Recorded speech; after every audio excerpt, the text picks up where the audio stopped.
बच्चों, आज हम नया पाठ बाबा साहेब भीमराव अंबेडकर, ठीक है। तो उनके दो भाषण आपके उसमें दिए गए हैं, जो कि उन्होंने एनीहिलेशन ऑफ द कास्ट, ये दो भाषण उनके थे। उसका ललई सिंह ने हिंदी में अनुवाद किया है, ठीक है। तो श्रम विभाजन और जाति प्रथा, पहला है उसका भाग श्रम विभाजन और जाति प्रथा, और दूसरा है कि स्वतंत्रता, हमारा स्वतंत्रता, समानता और भ्रातृत्व, ठीक है। तो इन्होंने है इन दो भाषणों में उन्होंने क्या कहा, ये जानने से पहले क्या है आपको है उनके बाबा भीमराव अंबेडकर के बारे में जानना बहुत अधिक आवश्यक है, ठीक है। तो दूसरा है मेरी कल्पना का आदर्श समाज, ठीक है। तो सभी को मालूम है कि बाबा साहब भीमराव अंबेडकर क्या है, हमारे संविधान निर्माताओं में से प्रमुख थे। तो उन्होंने है बहुत सी पुस्तकें लिखी, ठीक है। और वो ऐसे समाज से संबंध रखते थे जहाँ पर कि क्या है शिक्षा बहुत कम थी, ऐसे समाज से संबंध रखते थे, और जहाँ क्या है उस समय बहुत उनके उस समाज में है लोगों को बहुत उत्पीड़न किया जाता था, ठीक है। तो उनका कहना था, तो उन्होंने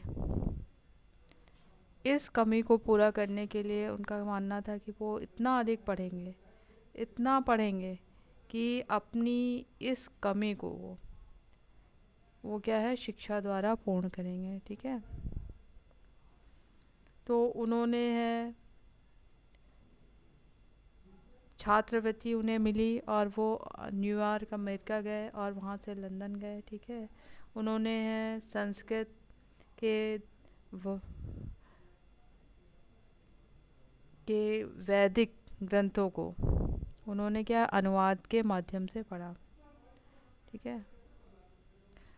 तो उन्होंने क्या है जो हमारी जो इतिहास है, हमारा जो वैदिक वाङ्मय है, उसका है उन्होंने क्या है अपनी अनुसार उसकी क्या है व्याख्या की, ठीक है। और समाज और राजनीति में वे बेहद सक्रिय रहे। मजदूरों को, पिछड़े वर्ग को मानवीय अधिकार व सम्मान दिलाने के लिए हमेशा प्रयत्नरत रहे, ठीक है। मैं फिर से बता रही हूँ, बाबा साहब भीमराव अंबेडकर के बारे में सभी जानते हैं, ये हमारे प्रमुख संविधान निर्माताओं में से एक थे, ठीक है। तो उन्होंने बहुत सी उनकी है रचनाएं हैं, ठीक है। तो जो दो भाषण आपके उसमें लिए गए हैं वो उनकी पुस्तक एनीहिलेशन ऑफ द कास्ट से है, उसका अनुवाद अंग्रेजी से हिंदी में अनुवाद ललई सिंह ने किया है। तो श्रम विभाजन और जाति प्रथा पहला है, और दूसरा क्या है उनका भाषण है क्या है मेरी कल्पना का आदर्श समाज, ठीक है।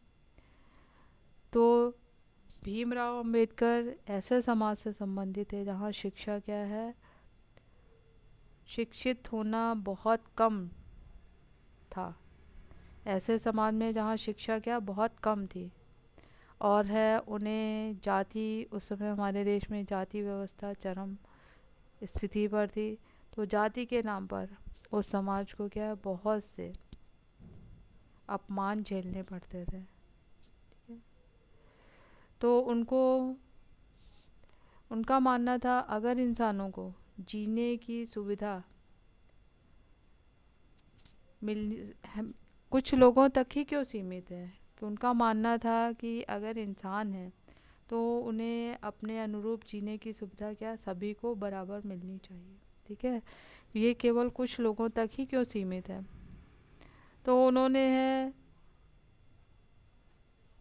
अपने मानव मुक्ति के लिए साथ ही साथ क्या उन्होंने क्या है जो पिछड़े और दलितों के लिए उन्होंने क्या है बहुत अधिक प्रयास किए। ठीक है, उनका मानना था कि शिक्षा ही एक ऐसा स्तर है जो कि क्या लोगों को सम्मान दिला सकता है, और इसीलिए उन्होंने कहा कि मैं इतना पढ़ूंगा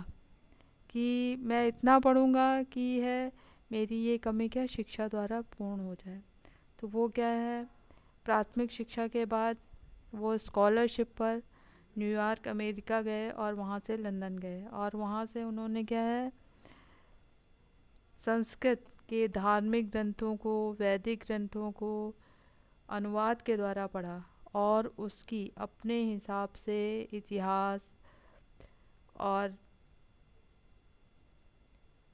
इतिहास की और उनकी व्याख्या की। ठीक है, तो इसीलिए क्या है शिक्षाविद और धर्म दर्शन के क्या व्याख्याता बन गए, और उन्होंने मजदूरों को, दलितों को समाज में, राजनीति में है स्थान दिलाने का बहुत अधिक प्रयास किया। ठीक है,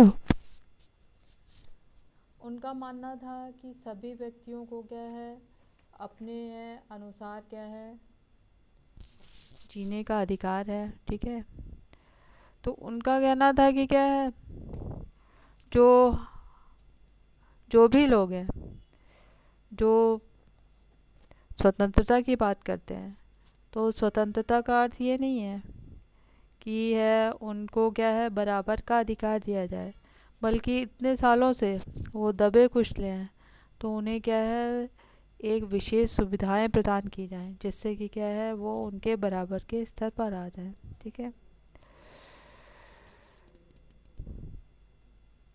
तो इसीलिए उनका कहना था कि मैं पढ़ लिख करके वकील बनूंगा और अछूतों के लिए एक ऐसे कानून का निर्माण करूंगा जो कि छुआछूत को ख़त्म करेगा, और उन्होंने अंबेडकर ने अपना पूरा जीवन इसी में लगा दिया। ठीक है, और उन्होंने है दासता, जाति प्रथा, स्वतंत्रता, ठीक है, इन समानता, इन सब भ्रातृता, इन सब की क्या है विस्तृत व्याख्या की। उनकी रचनात्मकता में 3 लोग प्रमुख रूप से थे, 3 व्यक्ति थे। ठीक है, महात्मा गौतम बुद्ध,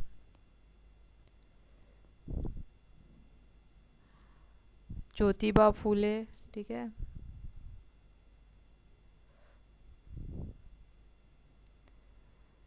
जिन्होंने क्या है महात्मा गौतम बुद्ध है, ज्योतिबा फूले और है एक और व्यक्ति क्या थे उनके प्रेरक थे। ठीक है, तो इस तरह से उन्होंने क्या है हिंदू समाज में है जो उत्पीड़न होता है हिंदू समाज में उसके लिए क्या खुल कर के विरोध किया, और इसके विरोध के लिए उन्होंने क्या बौद्ध धर्म के अनुयायी बन गए।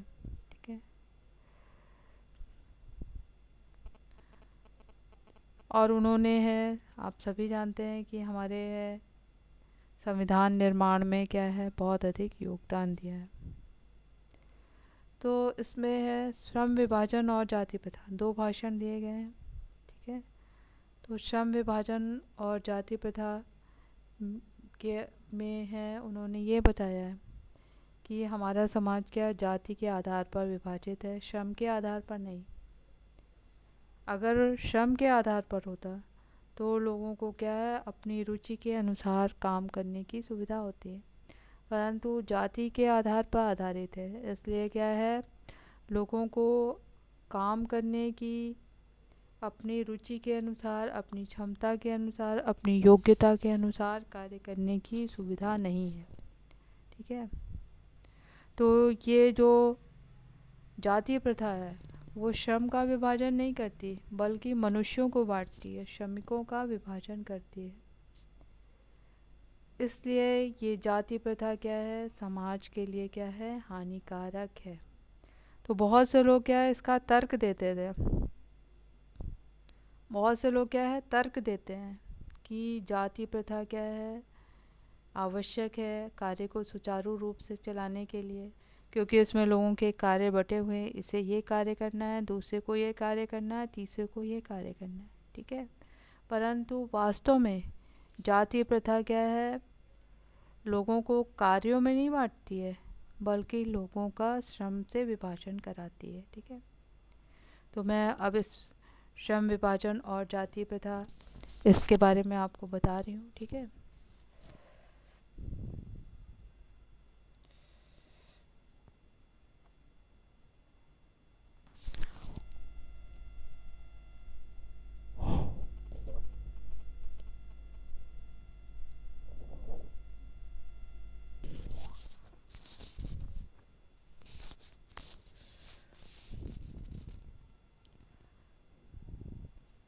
यह विडंबना की बात है कि पूरा युग में भी जातिवाद के पोषकों की कमी नहीं है, ठीक है। पोषक मतलब होता है समर्थक, और विडंबना माने दुर्भाग्य, ठीक है। तो उनका कहना है कि ये हमारे देश का दुर्भाग्य है कि इस युग में भी, कि जब हम क्या आधुनिक युग में प्रवेश कर रहे हैं, तब भी क्या जातिवाद के समर्थकों की कमी नहीं है। बहुत से ऐसे लोग हैं कि जो आज भी जातिवाद का समर्थक करते हैं, ठीक है। और ये हमारे देश का, हमारे समाज का दुर्भाग्य है। इसके पोषक कई आधारों पर इसका समर्थन करते हैं। तो जातिवाद के पोषक यानी जातिवाद का जो पोषण करने वाले हैं, जातिवाद का जो समर्थन करने वाले हैं, उनका मानना है कि जाति प्रथा सही है और वो कई आधारों पर इसका समर्थन करते हैं, ठीक है। समझ में आया? फिर से मैं बता रही हूँ कि ये हमारे देश का दुर्भाग्य है कि इस युग में यानी आधुनिक युग में भी प्रवेश करने पर भी जाति व्यवस्था के समर्थकों की क्या है, कमी नहीं है। पोषक मतलब जाति व्यवस्था को पालने वालों की कमी नहीं है, ठीक है। और इसको पालने वाले कई आधारों पर इसका समर्थन करते हैं, ठीक है। तो पहला आधार वो ये करते हैं कि आधुनिक सभ्य समाज में कार्य कुशलता लाने के लिए श्रम विभाजन आवश्यक मानता है, ठीक है। यानी जाति व्यवस्था के पोषक पहला तर्क ये देते हैं कि आधुनिक समाज में अगर कार्य कुशलता लानी है तो क्या है, श्रम विभाजन क्या है, आवश्यक है, ठीक है। तो इसलिए जाति व्यवस्था क्या है, आवश्यक है, ठीक है।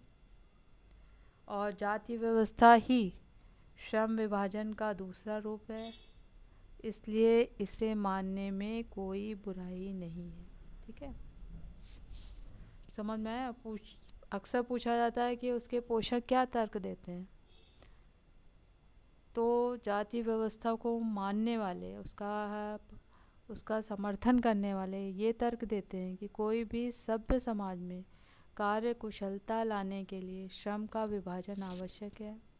और जाति व्यवस्था भी चूँकि यह श्रम विभाजन का ही दूसरा रूप है, क्योंकि इसमें लोगों को कार्य बांट दिए जाते हैं और लोगों को पता रहता है कि ये कार्य हमें करना है, तो वो कार्य क्या, वो कुशलता से करते हैं, ठीक है। तो इसीलिए श्रम विभाजन क्या है, जाति व्यवस्था क्या है, आवश्यक है, क्योंकि इससे कार्य कुशलता आती है। परंतु इसका खंडन करते हुए, इसका विरोध करते हुए भीमराव अंबेडकर जी ने ये तर्क दिया है कि श्रम विभाजन तो ठीक है, परंतु जाति व्यवस्था क्या है, श्रम विभाजन नहीं करती। ये श्रम विभाजन के साथ साथ श्रमिकों का भी विभाजन कर देती है, लोगों को भी बांट देती है, ठीक है। उनका कहना है कि श्रम विभाजन सभ्य समाज के लिए आवश्यक है, कि एक सभ्य समाज को कुशलता पूर्वक चलाने के लिए श्रम का विभाजन आवश्यक है, यानी कार्यों का विभाजन आवश्यक है कि ये व्यक्ति क्या है, इस कार्य में कुशल है ये है, इसे ये कार्य करना है, ठीक है, तो वो उस कार्य को करेगा तो बहुत अधिक कुशलता पूर्वक उससे होगा और समाज और देश का भला होगा। परंतु जो जाति व्यवस्था है वो श्रम विभाजन नहीं करती, श्रम विभाजन ही नहीं करती, बल्कि श्रम विभाजन के साथ साथ श्रमिक का भी विभाजन करती है, ठीक है। और है, लोगों को उच्च और निम्न वर्ग में भी बांट देती है। तो श्रम का विभाजन तो आवश्यक है कार्य कुशलता लाने के लिए, परंतु श्रमिकों का विभाजन आवश्यक नहीं है। और केवल श्रमिकों का ही अस्वाभाविक विभाजन नहीं करती है, बल्कि क्या है, लोगों को, श्रमिकों का ही विभाजन नहीं करती, बल्कि विभाजित वर्गों को एक दूसरे की अपेक्षा ऊंचे और नीचे वर्गों में बांट देती है, जो कि किसी भी समाज में नहीं पाया जाता है, ठीक है। समझ में आया? मैं एक बार फिर से बता रही हूँ कि श्रम विभाजन और जाति प्रथा ये अक्सर एग्ज़ाम में आता है, तो पूछा जाता है इसके पोषक क्या तर्क देते हैं, और है श्रम विभाजन क्यों आवश्यक है, उसके है विपक्ष में है भीमराव अंबेडकर जी ने क्या तर्क दिया है। तो भीमराव अंबेडकर जी का कहना है कि ये हमारे देश का या समाज का दुर्भाग्य है कि आज भी जाति प्रथा को मानने वाले, उसका पोषण करने वाले, उसको पालने वालों की कमी नहीं है, ठीक है। तो इसके जो है समर्थक हैं, इसके जो पोषण करने वाले, इसके समर्थन में तर्क देते हैं कि किसी भी सभ्य समाज को चलाने के लिए कार्य की कुशलता आवश्यक है, ठीक है। तो जाति व्यवस्था क्या है, लोगों को कार्यों का विभाजन करती है, इसलिए एक सभ्य समाज के लिए जाति व्यवस्था आवश्यक है। परंतु भीमराव अंबेडकर जी ने का तर्क है कि कार्य की कुशलता एक सभ्य समाज के लिए आवश्यक है, परंतु जाति व्यवस्था श्रम का ही विभाजन नहीं करती, बल्कि श्रमिकों का भी अस्वाभाविक विभाजन कर लेती है, लोगों को भी बांट देती है। और ये विभाजन क्या है, अस्वाभाविक है, और उसमें भी विभिन्न वर्गों को ऊंचा और नीचा करार दिया जाता है, ठीक है। तो किसी को क्या है उच्च वर्ग का माना जाता है और किसी को क्या है निम्न वर्ग का माना जाता है। कार्य तो सभी हैं, तो सभी कार्य करने वालों को क्या समान दृष्टि से नहीं देखा जाता। तो विश्व के किसी भी समाज में ऐसा नहीं। पहला तर्क उन्होंने ये दिया, ठीक है। दूसरा तर्क उनका कहना है कि जाति व्यवस्था को यदि मान भी लिया जाए तो ये क्या है, मनुष्य की रुचि पर आधारित नहीं है, ठीक है। कि जो जाति व्यवस्था है उसमें जो श्रम का विभाजन है वो मनुष्य की रुचि के अनुसार नहीं है, बल्कि ये उस पर थोपा गया है, ठीक है। किसी भी एक कुशल व्यक्ति के समक्ष क्या है समाज निर्माण करने के लिए, ठीक है, किसी भी एक कुशल व्यक्ति द्वारा समाज का निर्माण करने के लिए यह आवश्यक है कि हम ऐसे व्यक्तियों में क्षमता को विकसित करें जिससे वह अपना पेशा व कार्य स्वयं चुन सके, ठीक है। समझ में है?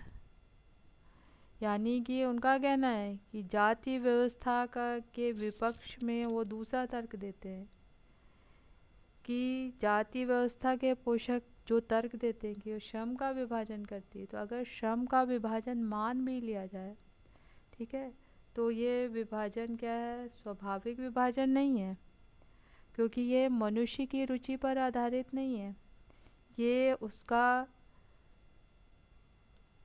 पर लादा गया है। तो एक समाज में किसी भी कार्य को कुशलतापूर्वक करने के लिए आवश्यक है कि लोगों में रुचि हो, तभी वो क्या है, पूरी क्षमता और प्रतिभा के साथ उसमें कार्य करेंगे। ठीक है, तो इसके लिए आवश्यक है कि लोगों में है रुचि को पैदा किया जाए और लोगों में इतनी क्षमता और प्रतिभा को विकसित किया जाए कि वो अपना पेशा तथा कार्य का चुनाव स्वयं कर सकें। ठीक है, परंतु जाति प्रथा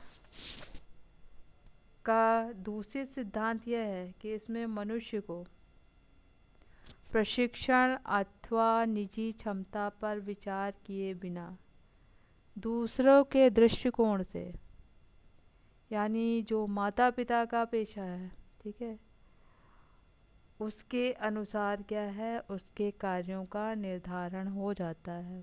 ठीक है, पहले से ही, अर्थात बच्चा जब पैदा भी नहीं होता, ठीक है, गर्भधारण यानी माँ के पेट में होता है, तब भी क्या है, उसके लिए पेशे का निर्धारण हो जाता है कि उसे यही करना है। ठीक है, समझ में आया कि अगर जाति व्यवस्था के समर्थकों को ये मान भी लिया जाए कि ये श्रम का विभाजन करती है, तो ये श्रम का विभाजन स्वाभाविक नहीं है, क्योंकि ये क्या है, लोगों की रुचि पर आधारित नहीं है। तो आवश्यक है कि लोगों में क्षमता और प्रतिभा का विकास किया जाए, जिससे वे अपना पेशा चुन सकें। ठीक है, परंतु जाति व्यवस्था क्या है, ऐसा नहीं करती, बल्कि क्या है, लोगों को क्या है, उनकी प्रशिक्षण और निजी क्षमता पर विचार किए बिना दूसरे के दृष्टिकोण से, अर्थात माता पिता के अनुसार, ठीक है, पहले से ही निर्धारित किए गए पेशे को करने को बाध्य करती। अर्थात बच्चे के पैदा होने से पहले ही ये निश्चित हो जाता है कि क्या है, कि उसे ये कार्य करना है, क्योंकि उसके माता पिता, उसके परिवार में ये कार्य होता है। उदाहरण के लिए यदि माता पिता लोहार हैं, तो जाति व्यवस्था क्या है, उस बच्चे को क्या, लोहारी के ही पेशे में बांधने के लिए बाध्य करती है, चाहे उसकी रुचि हो या ना हो। ठीक है बच्चों।